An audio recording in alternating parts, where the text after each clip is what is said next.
welcome to From the Shed End podcast, episode 5, eventful weekend. My name's TDOT, joined by Theo, as always. How you doing, Theo? Good. Yeah, a bit of a bittersweet weekend, I feel. The kind of big news and the big result from Saturday kind of overshadowed by all the drama from yesterday. But Yeah. otherwise, I'm good. Enjoyed the sunshine the weekend, sorted out my internet issues, I think. So fingers crossed this episode runs a lot more smoothly than the previous one. Yeah, no, it's obviously good to discuss this weekend. But before we do that, as always, you can follow us on Twitter, Instagram, From the Shed End. So, as I say, we're a newly formed podcast channel, football channel, Chelsea channel. Like, subscribe, follow, interact with us as much as possible, and obviously during the live episodes as well. If you're not listening to this on Spotify or Apple, interact with us during the show as well. We'd like to hear your thoughts, especially this weekend. A lot to talk about today, so let's try and get into some of the more nicer things, I suppose, before we get onto the crazy stuff. But brilliant weekend for us. Brilliant weekend of victories for us. Obviously, we had FA Cup semi-final, Manchester City, 1-0. Got another prediction under the belt. What were your thoughts, Theo?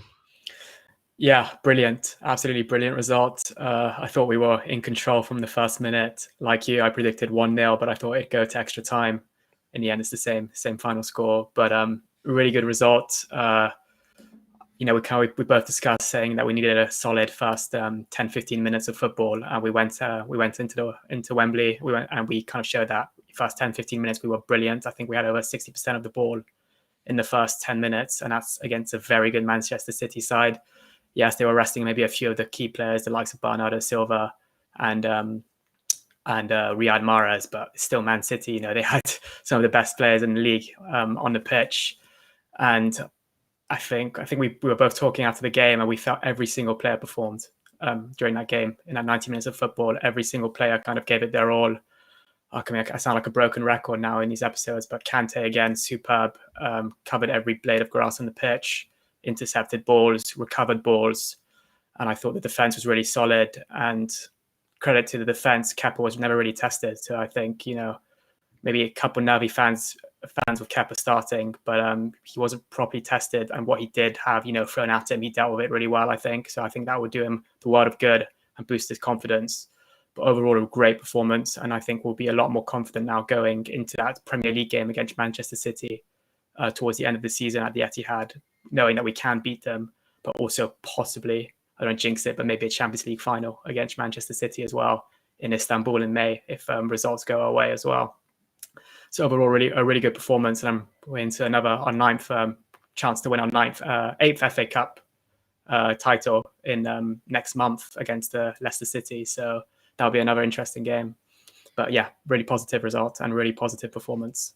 Yeah, and I'd have to echo a lot of that, what you said. It was going to be crucial that first 10-15 minutes. We had to settle the storm. We had to work out what kind of game we were going to be up against as well. I thought City were quite reserved. Whether that was just because of the fact that they obviously had the nerves of the quadruple in the back of their minds.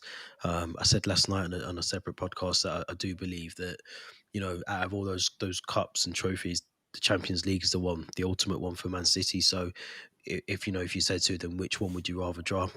Of course you'd say the League Cup, being the Carabao Cup, be the first one, but they just weren't at it. There was something that just didn't. It was so easy for us to play the game that we wanted to play, a lot easier than I'd imagined it was going to be. You still looking at the lineup that we started with, and obviously first name Kepa's on there. We knew that anyway. I think he's been playing really well, as we mentioned in the last episode, when he has been playing under Tuchel so far. It was just, it was a brilliant performance by us. I thought Timo Werner, he seems to be becoming one of those players that is Marmite. Some of the fan base love him, some of the fan base don't, or they expect to see a bit more from him. But there's a lot that he does. okay, he's not scoring a lot of goals, but even for the goal that he set up with Ziyech as well, brilliant run just off the last defender. It was brilliant. So that's what we needed from him. And I thought Thiago Silva was. Oh, I've run out of things to say about him. He's such a, you know, you can tell that he's playing through an injury, which Yeah. makes it even more amazing. The fact that he's playing through his whatever injury he's got. It looks like some sort of issue with his back, but to be playing with that type of injury, still playing the intensity that City gave us some trouble, in the first half, and even in the second half, it was still an open game. But yeah, I'm happy. We clinched what we needed to do in that game. And yeah, it was brilliant Mm. for us. Did you think it was odd for Man City not to start with the likes of Phil Foden and Gundogan? Did you think it was a strange move from Pep? They played in the Champions League on Wednesday. I don't know who they're playing next in the league, but I'm knowing Pep, he'll probably want to wrap up the league quite early to focus on the Champions League. So, as you said, if you had to drop one of those kind of, one of those focuses of titles, it'd probably be the FA Cup over the Champions League and the Premier League. So it doesn't. I know, and we've seen Pep this season before. He's rotated his squad at every single game. I don't think he's hardly ever repeated the same starting 11 for 2 matches in a row. But those are some big names in an FA Cup semi-final that you're dropping, the likes of Gundogan, Mahrez, Bernardo Silva. So it was slightly strange. But then I could say again that every single player that did play for City is still, borderline world class, amazing players. So it's still, you have to take that into account as well, that no matter which player they drop, the player coming in will do an amazing job for them, whether that's Sterling, Cancelo, who else did they have in midfield? I mean, we saw De Bruyne went off injured, and Yeah. Foden came on to replace him. So it just shows the depth of the squad they have as well. But no, slightly strange, I think. But as I said, I think he wants to really focus on that Champions League semi-final against PSG, and also hopefully have the league wrapped up in maybe 2 or 3 games. Yeah. No, yeah, I think you're right. I think Pep's always going to be, and City. It's the elusive part of their trophy cabinet, isn't it? That they don't have that Champions League. So I do think wrap up the Premier League and focus on the Champions League, whatever that's going to look like, which we'll get onto later. But yeah, I was impressed. I was impressed. I think looking at the way that the Leicester Southampton game went yesterday, you'd have to put us in the favourites for that Mm-hmm. game, just off the back of what we've seen in the form of Leicester as well. It's been very roller coaster, up and down, and they've had moments where they look amazing, but even watching them yesterday, they didn't look like a team that would cause us too much to worry about during the final. Yeah, I did watch the second half of that game. Vardy, I think he's going through a bit of a dry patch at the moment. He hasn't scored, I think, in quite a while. Iheanacho is the main man for them at the moment. He's scoring a lot, and he kind of looks. In his post-match interview, you could just see that he, going into the FA Cup final as as the underdog is an opportunity that he absolutely relishes, and he seemed really happy to obviously have 21,000 fans as well at Wembley for the final. I think that's what meant a lot to him as well. He seems like a great player. He seems to really be enjoying his football at the moment. So I reckon he's the main player to be careful of. Madison as well, back in their team. He scored against us in that Premier League game in January. So I think they do have the players to hurt us. It will be a tough game. I'm expecting a tougher game actually than the Man City semi-final, simply because it's a final. Leicester being the underdogs, they haven't won the FA Cup in God knows how long. You could see what it meant to them at full time to qualify for the final.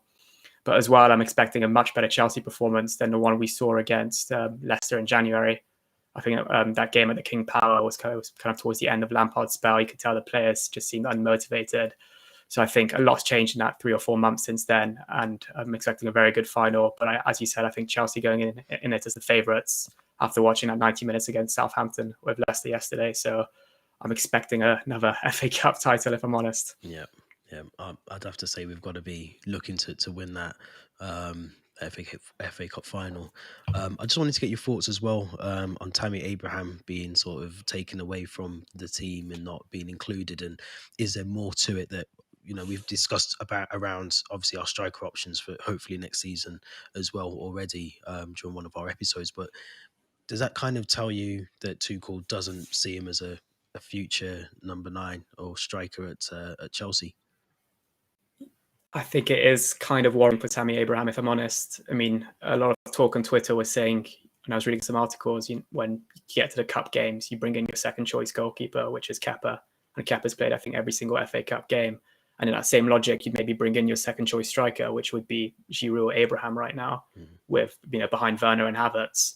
And the fact that neither of them started, I think Giroud is expected to leave this summer, end of contract. But Abraham as well, it's not looking good. I don't think he started a game since that injury against Newcastle. Newcastle, yeah. I think was it back in February? So it's not looking too good for him. I think Leicester being one of the clubs I think that have been linked with him, West Ham as well. So, and I think any club that does get him, particularly, maybe a Leicester or a West Ham, will, get a very good player, a young player who's a proven goal scorer, and he saved us a lot last season in the Premier League.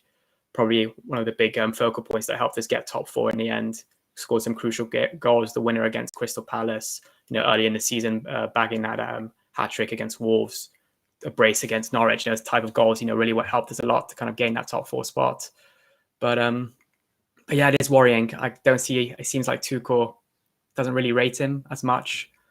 I don't know if he's trying to tell the board, I need a new number 9, or if he's telling the board, I'm going to persist with Havertz at a false 9. So it's quite a tricky one. I think it's going to be a very interesting summer. And at this rate, I don't see him going to the Euros at all. I think he's behind the pecking order, behind Calvert-Lewin, behind Ollie Watkins, behind Kane, behind Rashford, behind all these players. So it's going to be a difficult decision for both Abraham, Chelsea, and Tuchel this summer.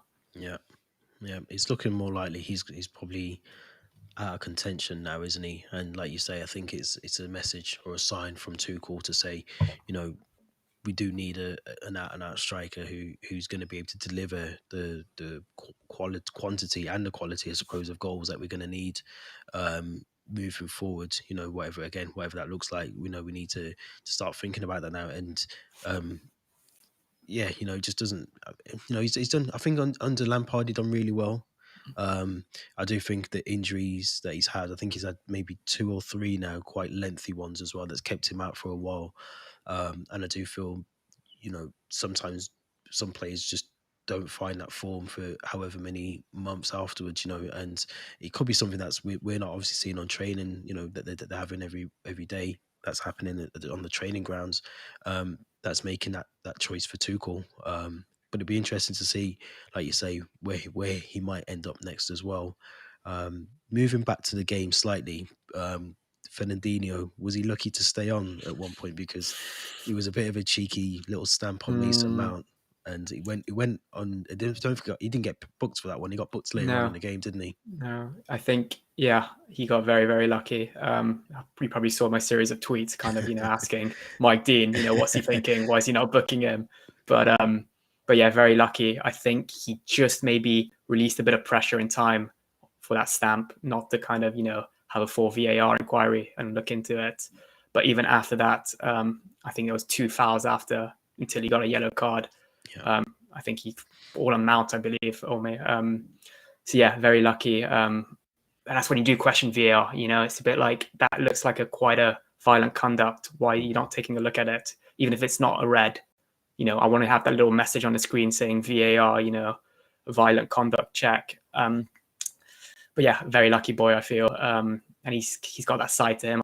He's a great player, Man City captain. He's been in the Prem now for a very long time, but he's got a bit of that dirty side to him. We saw it. I think he was one of those players that got sent off at the Etihad for I think was it taking Fabregas by the neck? I think he had He took Fabregas by the neck and had a bit of a slap up with him or something after the Aguero tackle on David Luiz. That was it. Yep. And then he got sent off obviously last season for the handball on the line. So but great player, but very lucky to be on the pitch at the end of the 90 minutes on Saturday. Yeah, no, it's he could. I mean, it didn't really change the game for us. I think we were that good. We were able to keep, the key players: Fernandinho, Kevin De Bruyne, Raheem Sterling. Like I said on the previous episode, I wasn't really concerned about Jesus and Ferran Torres.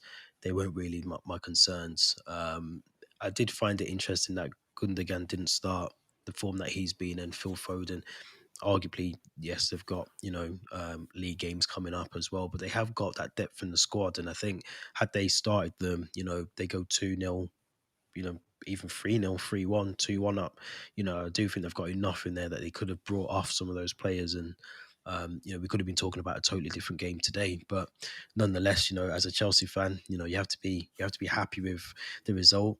I'll get your predictions while we're here against Leicester. What do you reckon? I mean, a lot can happen between here and the 15th of May, but in terms of injuries, form, but I think we'll win it. I think we'll win 2-1. Yeah, yeah. Yeah. I think there'll be goals in this one. I think there'll be goals, and I think it'd be Jamie Vardy to probably get a goal. I think he turns up when it matters. He does turn up, and obviously Iheanacho, we know what kind of threat he holds as well. Harvey Barnes, Maddison.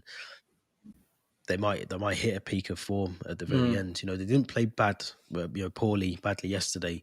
They just seemed a bit stale in terms of Leicester. So we'll see. I might go for 3-1 for now, but I think we'll have to review it maybe again closer Definitely. to the time. And like you say, form, injuries. There's a lot of football to be played. I think there's football on every day now till there's been football on every day all month, and I know there's football all week this week as well. So it'll be interesting to see how that pans out. But hopefully we can bring the FA Cup back home. Might be our very last one. We never know. But let's move on to tomorrow's game. We've got a big game coming up. Hopefully get ourselves back into the top four for contention to, the top four, whatever that means. With a win against Brighton, hopefully. What's your thoughts on that game after the way we played on Saturday?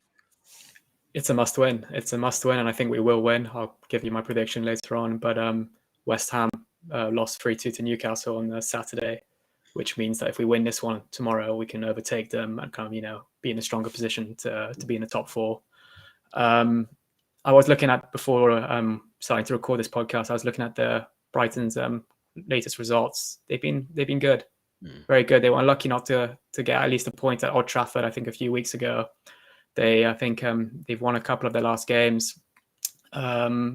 Welbeck looking like a bit better now in terms of, player that they bought. But again, we've got a very, very good record against Brighton. I think bar that 1-1 draw at the Amex last season, that was the only time we dropped points against Brighton in the top flight. So I think, and it's at Stamford Bridge as well. Whether that makes a difference nowadays, I don't know.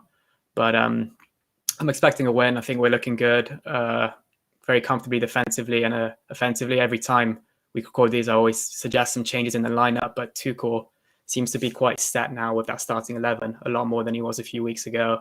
I think Chilwell's started the last 3 or 4. Havertz, Werner, Ziyech, Pulisic are those front 4 now, rather than maybe, not Mount as well, but Giroud and Abraham, we spoke about them, slightly out of favour now. Unless maybe, Giroud will come on maybe around the 80th minute, tall player to defend corners. But yeah, I think we'll win it quite comfortably. I think I predicted on the Fifth Stand app, I went for 3-0 myself. I think our record against Brighton's great. We're at home at Stamford Bridge. I think some of the players that maybe will start against Brighton were rested on Saturday, the likes of Havertz, Pulisic. I'm not sure whether, he'll change Kante and Jorginho. They're playing a lot of football at the moment. Yeah. You might not want to risk them to losing them to an injury with that semi-final against Madrid. So Kovacic obviously out with a hamstring injury, but it's whether Gilmour comes in, which I think we spoke about him the other week as well. Great player. He can start these type of games. He proved it against Everton and Liverpool last season. I'd like to see Gilmour slot in, maybe alongside Kante or Jorginho, one of the two. So yeah, I think 3-0, good result. I think Pulisic will score again after that brace against Palace the other weekend. Yeah. So that's my prediction and my thoughts. Yeah, it'd be an interesting one because I feel like, it's our opportunity to get back into Champions League position, top 4. Brighton now are 16th or something like that. I think 16th. I think they are in the league, so they're on 33 points. You could argue that they're safe. I think just looking at this now, Burnley same points, a game extra played already. Fulham 33 games played, 27 points. So you could argue that they're safe. The problem with Brighton, I feel is that they waste so many chances, and Mm, they play really good football under Graham Potter. I think he's a good manager. He gets the best out of a team that should be doing better. I think if they had a clinical striker up front yeah, or someone that could agree. put it in the back of the net, they'd probably be mid-table. Knocking on Europa's door slightly. They've got a good bunch of players in the team, but they do waste a lot of chances. Mm, So I think we do have to be mindful of that. That they are going to be playing. I've watched a lot of Brighton this season, and they do cause issues for teams. The problem is they just don't know how to finish. But you know, on any good given day, they might actually get a couple of goals against us. But I do agree. I think Billy Gilmore needs to come back in the fold. It was interesting that he was on the bench on Saturday. Obviously, Tuchel still sees him as part of the fit at Chelsea. So, I think we need to see what he can do. Like you say, like I said as well, there's a lot of football coming up from now until the end of the season. Again, just looking at the fixtures we've got coming up, I think we play West Ham straight after on the Saturday game. I think that's half yeah. five. Then we have Real Madrid, Fulham, Madrid again, Man City, Arsenal, Leicester, and then Villa. And that's all in the space from now until the 23rd of May. So, you're just talking just over a month's time, all these games need to be played. So I do think there is going to have to be some slight changes in that team. And Tuchel's not, he's not afraid of doing that. He's done that, even I would have thought Havertz would have been playing on Saturday at some point. And yes, he came on, but in terms of starting, I thought he probably would have got a start the way he's been playing. So I don't think there's any issue with changing some of that, that starting 11. But we do need to, we need to kick on now and try and get top four. Um, it's a difficult one to talk about, obviously, with the announcement that was made yesterday, Mm, with the Super League. But as far as it stands, as it is at the moment, we do need to still concentrate and yeah. play the season out as it is, rather than trying to, I suppose, second guess what might be or what may happen eventually. But I still think we need to kick on. I do think West Ham will drop off. I think they'll drop off, and Newcastle, fair play to them. They played really good football the other day, but we've got to treat every game now as a Mm, must-win match. I know every game's a must-win, but we can't we can't afford to be dropping points at this part of the season now. It's too crucial. And if the European Super League doesn't go ahead, do we really want to be sitting in Europa League next season? Missing no, out on top four. So yeah. we should be beating Brighton easily. Like you said, we've got a brilliant record against them. I think we beat them 3-1 early this Yeah. season at the First game of the Emirates. season. Yeah. Yeah. So I think going into that kind of game, you've got to consider us favourites as well. It'd be interesting to see if he starts with Werner, or like you say, Giroud, or someone else up front as well. Yeah. It's funny how you said, I mean, obviously, there's a list of fixtures coming up. They're coming thick and fast. And Yeah. it's those games again that kind of do make me question whether, we can get the 3 points, the likes of Brighton and Fulham, who are hovering around the relegation, Fulham, Yeah. In 19th. And those are the type of games that are not 19th, sorry, 18th, that are very tricky, because I think these teams now, they've got nothing to lose in a way. They need to get the 3 points crucially. And we saw it at Fulham at the Awesome. Emirates yesterday. Great performance from them. Very unlucky not to get the 3 points at that last minute equalizer from Nketiah. But yeah, those are the type of games which, as a Chelsea fan, you expect to win. But I'm expecting as well very difficult games. So fixtures coming thick and fast, and we saw it slightly on Saturday as well. The Silva back injury, I think Mount and Aspie as well at some point will kind of, you know, Yeah. look like they were limping slightly or carrying some kind of small injury. This is the part of the season now where you need that depth in your squad. You need to make some rotations for games like Brighton on Tuesday. So yeah, I mentioned this. I think I would. I mean, I say this every week, but I'd love to see Giroud start, rest maybe one of the 4 or 5 attacking players we have. I think Emerson or Alonso as the left wing back, and maybe even bring Hudson-Odoi back into the fold as the fit as the right wing back. We saw him play really well against Palace, so I think he's a player as well that should be under consideration for a position in the starting 11 for these type of games. Yeah. No. It's an interesting one about right wing back because I think it works with Hudson-Odoi there as much as it does with Reece James. It's a good option to have.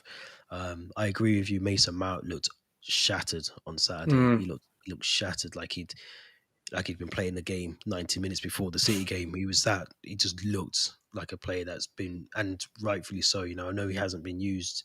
There was stats that were thrown at me the other day, and I don't think he's been used as much under Tuchel as he has under Lampard, which is to be expected based on the number of games played under each manager, I guess. But um, yeah, it was just, he just looks shattered. And I do question, is this a game where we could kind of sit him out and just give him that rest?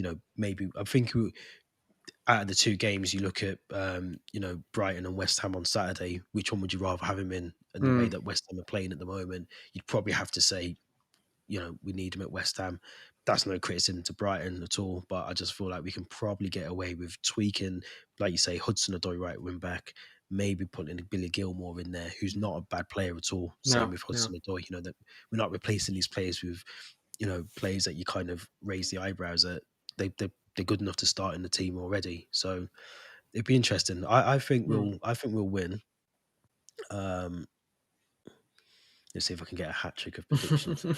I think we'll win, and I think it will be 2-0 to Chelsea. I think we'll go really from the off. We'll just go and get our Mm, goals, and then we'll just do what we can do, and that's which we haven't been able to do the last couple of seasons, is defend the lead, um, which we should be able to do based on the mm. team that we've got there now. So 2-0. Nice. Yeah, I'll stick with 3-0. I'll say that. The extra goal, maybe. You Yeah, never know, Brighton could showing a bit happen. of fatigue, but yeah. Okay, let's get the elephant in the room. I can't believe what we read. Just a bit of context for anyone listening who may not have been watching the news, any sports outlets this morning or last night. So it's been announced that there's going to be some form of European Super League, which will consist of basically the top European clubs. I'm just trying to find a list of them now. So this will include Arsenal, Chelsea, Liverpool, Manchester City, Manchester United, Tottenham Hotspur, Atletico Madrid, Barcelona, and Real Madrid, and also include AC Milan, Inter Milan, and Juventus. So this will now you can help me on this, Theo, because I've been reading so much that I'm just confusing myself a little bit. So um, the way I see it is that it's it's a basically a very super rich Champions League, basically with no relegation. Um, there's no, it's a breakaway league, is what they're describing it as. If you switch on your TV now, initially, just give me your thoughts when you first heard the news, and what did you think? It just seems to go against everything that, traditional football, represents. When you look at what happened in 2016, Leicester City, Mm, winning the Premier League, beating the likes of Chelsea, Man U, Man City to that title. Then the following season, being in the Champions League and competing against the likes of Atletico Madrid, Sevilla. Those were the teams they played in a Champions League campaign. Whereas now it's all these big clubs seem to just wave goodbye to that traditional format and going elsewhere and just playing amongst themselves. For that extra money, I think it's mm, 3 billion being split between those 12 clubs, yeah. those founding clubs, and it seems bonkers. I couldn't believe it last night when I was reading the news. I think I had work this morning, but I stayed up until about 1 a.m. just going through Twitter, reading posts, reading articles, and then I saw the Chelsea club statements at 11:30, and that's when it really hit me. It felt real. It felt like Chelsea were just going against what the fans want, what the history of the club represents, and I don't know. It just the format. I'm going to try to play devil's advocate here and say that the format could work if it's played on top of the Champions League, on top of the Premier League, on top of the FA Cup. If it's these 12 or 15 or 20 teams find a time to play midweek fixtures between themselves, then it could work. But if it means that these teams aren't competing in the Champions League, aren't competing in the FA Cup, or Mm, kicked out the Premier League, then that's when you start to think the game's gone mad. It's embedded into your weekly routine as a football fan. I go to Stamford Bridge every weekend. I watch Chelsea Norwich. I go to Selhurst Park. I watch Crystal Palace Chelsea in the away end. And that's what it means to be a football fan. Go to these games, see the smaller teams play against your team, which you have to say Chelsea's a big team now. And I think they relish that opportunity as well, the small teams, to be able to compete against the big teams. But if these 5 or 6 big English Premier League teams leave, then what does that leave the Premier League with? Nothing.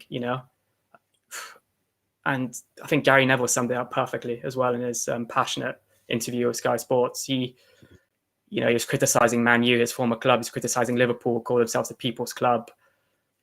But yeah, it's just really disappointing to see. I still feel like this is only a day after the statements. I still hope something comes about, especially if these top players want to play in the World Cup in 2022 and represent their country. And now saying that FIFA won't allow them to do so. Then you're starting to wonder if a player like Haaland, who's at Dortmund and who, Dortmund have not agreed to join the Super League, will want to stay at Dortmund and be able to, represent Norway in the World Cup, or whether he'll want to join one of these elite super clubs now and, just compete amongst those clubs. So there's a lot of questions to be asked. I do want a bit more clarification as well. I'm a bit like you. I'm a bit lost.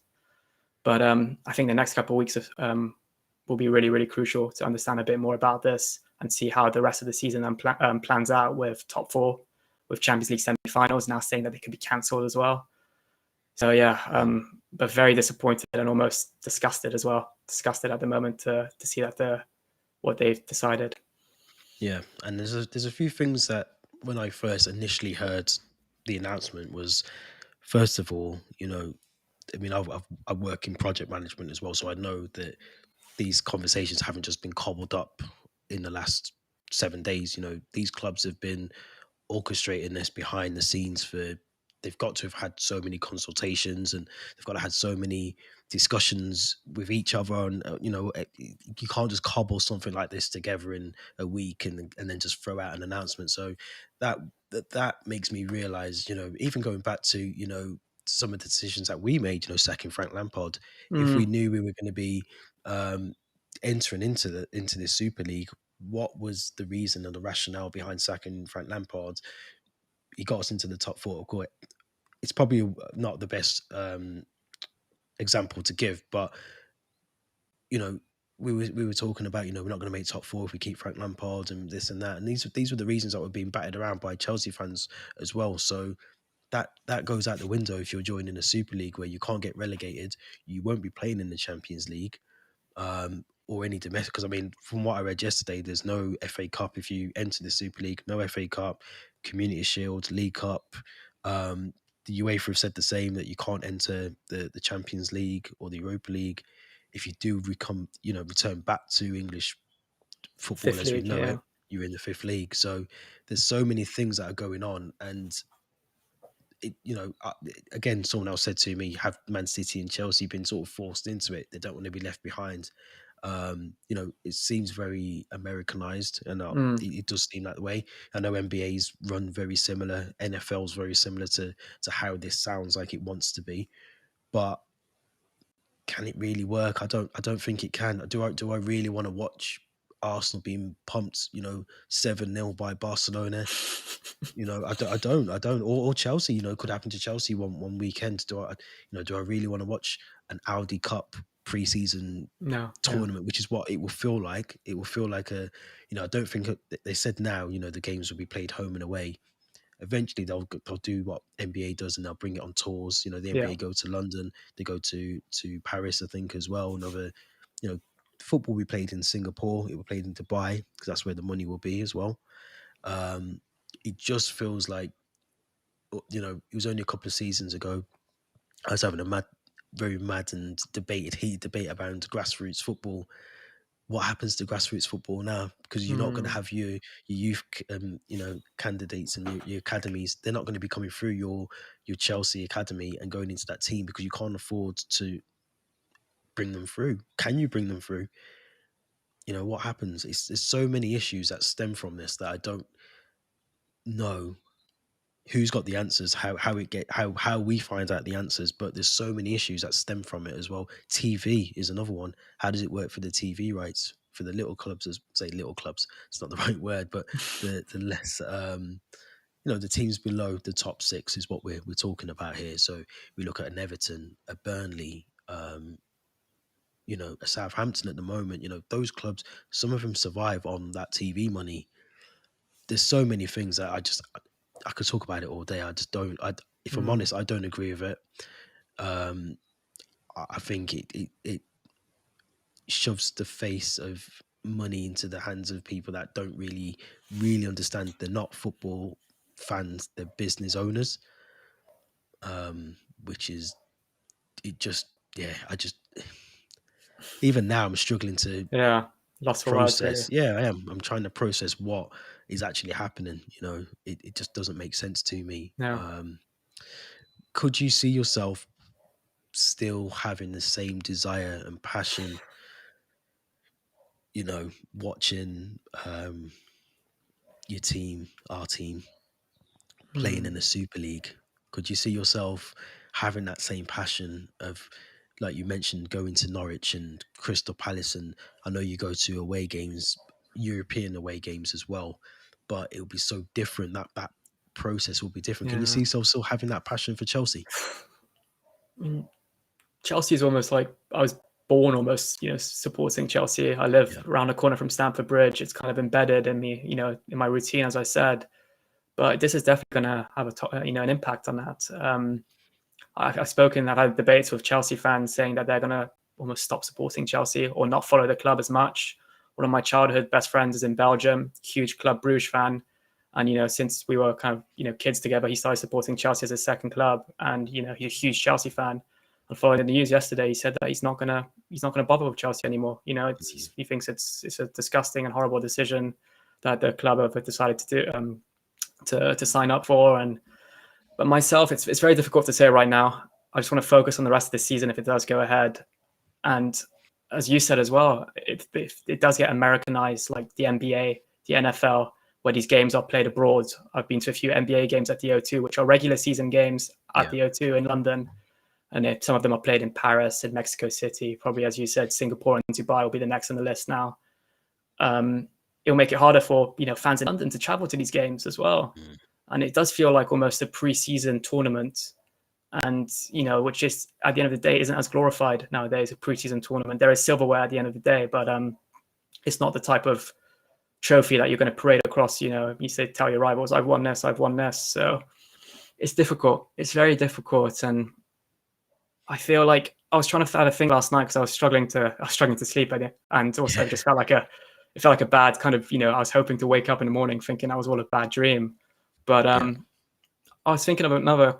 What I think they should have maybe considered is the summers where there's no Euros or no Premier League or no World Cup. Sorry, no Euros or no World Cup. That's when you maybe organize this type of tournament. A summer where all the big teams play against each other in the hope that it's almost like a World Cup of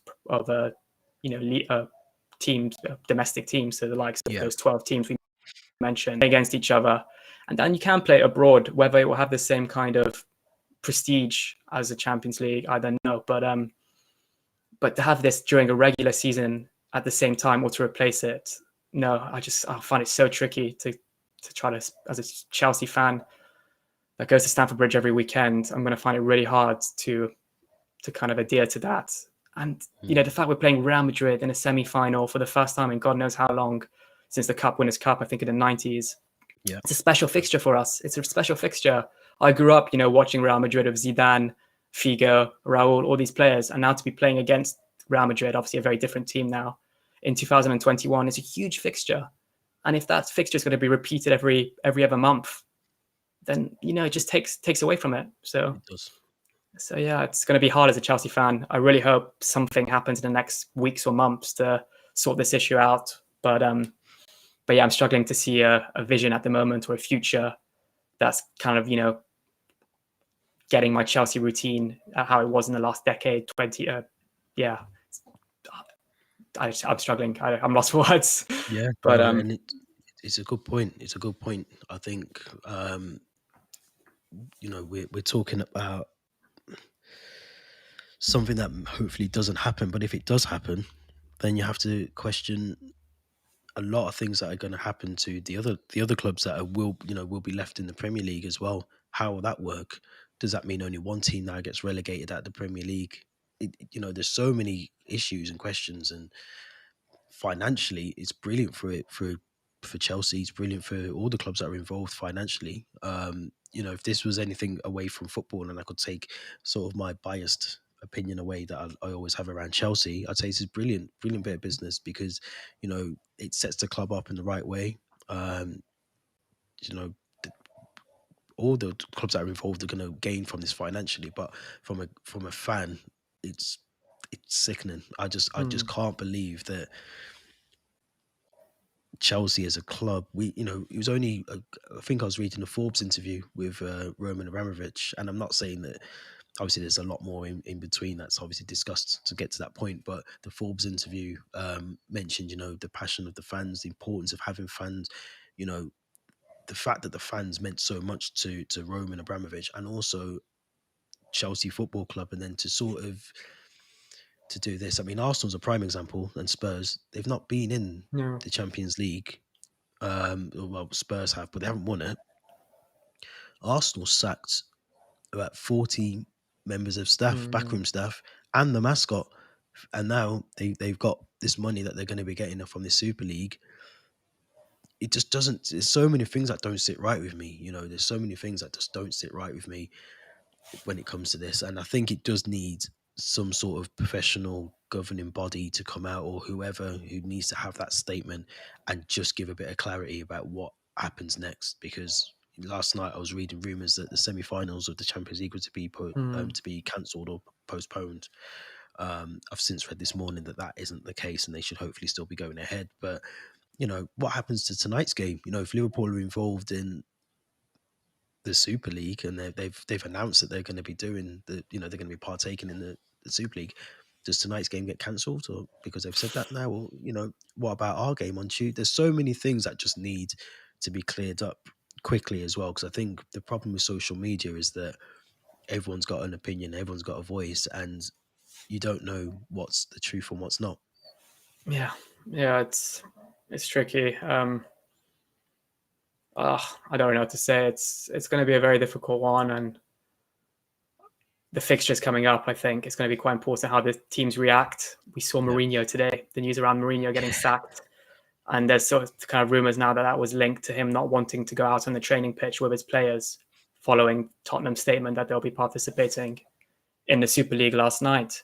Mm. And that begs the question as well, whether managers and players want to take part in it, whether they had a word or a say in kind of, the negotiations or the club's involvement, or because I don't think, some of the Chelsea players, when they signed for Chelsea, they knew that Chelsea in a year's time would be Mm. playing in a Super League. I think, and as I mentioned, the Haaland example, wanting to represent Norway at the World Cup, I think that goes with Werner and Havertz, young players that have got, the best years of their life ahead of them in football, from a football sense of view, and they all want to play for Germany in the Euros, in the World Cup. And if UEFA and FIFA, disallow them from playing, or restrict them from playing in those huge tournaments, then as well, I wouldn't be surprised if some players start to leave these Super League teams Yeah. and go elsewhere, go to the likes of Leicester, go to Dortmund, go to Bayern, Bayern Yeah. and Dortmund have been very sensible and refused to take part in it. Yeah. And that's when you see a difference between Dortmund and Liverpool. Dortmund say that they're the club for the fans, of the people, whereas Liverpool say the same. But then you see a difference of which one, which money's involved, which one goes for the money option, and which one sticks with the fans and the traditions and the roots of the club. So yeah, it's sickening and disgusting, and I'm just going to be very interested to see how everything plans out in the next few weeks, and also the results for the teams that will be involved in the Super League, and the managers, how they go about it. With it, I'm really excited. I'm not excited, but intrigued to see what Tuchel says. Because if a Yeah. manager from the standard of Mourinho gets sacked the following day, I don't think he got sacked. I think he walked. Probably he walked from Yeah. the Yeah. job. I'd like to see what Tuchel has to say. Like Tuchel, Klopp, Guardiola, all these elite managers. I'd like to see what they have to say. Yeah, I'm sure Tuchel will have his press conference at some point, if not Yeah. now, Oh about in the yeah. next hour or so only. So I'm sure it's about 1:30. Um, but yeah, I agree. I think we just need to, like I said, I think the governing bodies need to come out now and just not almost a reassurance, but they just need to provide a bit of clarity what is actually going to happen, or what they, I mean, because the government are involved now as well. The government said they'll do everything in their powers to stop it from happening, the Super League from happening. So it just doesn't sit well with me. But we'll have to see. I've always said that, Chelsea through and through, which is always going to be the case. I'm never going to change that, but it won't sit right with me. And Yeah. someone said to me earlier, this morning, you'll still watch the games.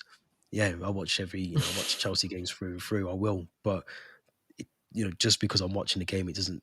I'm supporting my club because it's all I know how to do. I don't know anything else. I don't know how to not watch Chelsea. So yes, I'll watch the games, but it doesn't mean I agree with it, and I hope it doesn't happen. If I'm honest, I really do. I think it would be a mess, a complete mess, not just for the teams out of the Super League, but for the teams in the Super League. If you wanted to opt out at some point, how do you do that? Can you opt out? Are you stuck in it for life? Do you stay in it? Yeah, it's a crazy one. It really is crazy, but we've still got positives to take from this season. We're still in contention for top four as it is at the moment in the Premier League. FA Cup final to look forward to, Champions League semi final. If you'd asked me when Lampard was sacked, would I take that? 100%. 100%. So, I think we can take some positives from there. Before we wrap up, and just, let's hope the Super League thing is a dream Yeah. and it's shelved pretty quickly. But as always, you can follow us, guys, on From the Shed Ends on Twitter and Instagram, and also on the YouTube channel that we're currently streaming live to as well. Again, we'll be getting as much content as we can out there. I know Theo's been working hard on the Instagram account that we've got as well, so make sure you go and interact with Theo over there. It was interesting, the kits that you put up, the anniversary kit, which is an amazing kit, by the way. Beautiful. Yeah. It's amazing. I've got it. I just don't wear it. I can't wear Mm. that one. It's one of Okay, those. get it framed, I think. No, I might seriously Yeah. might get it framed. It's that nice. But yeah, go and interact with Theo on either Twitter, Instagram. Give us your views on what we've discussed today. Let us know what you think about the European Super League. Are you against, or do you think it's going to be one of the best things that's happened to modern day football? But yeah, thank you for listening. And I've been TDOT. Theo, thank you as always for Thank joining you. me. Give me your thoughts. No internet connection issues this week. It's been brilliant. So Get thank you in. everyone for listening.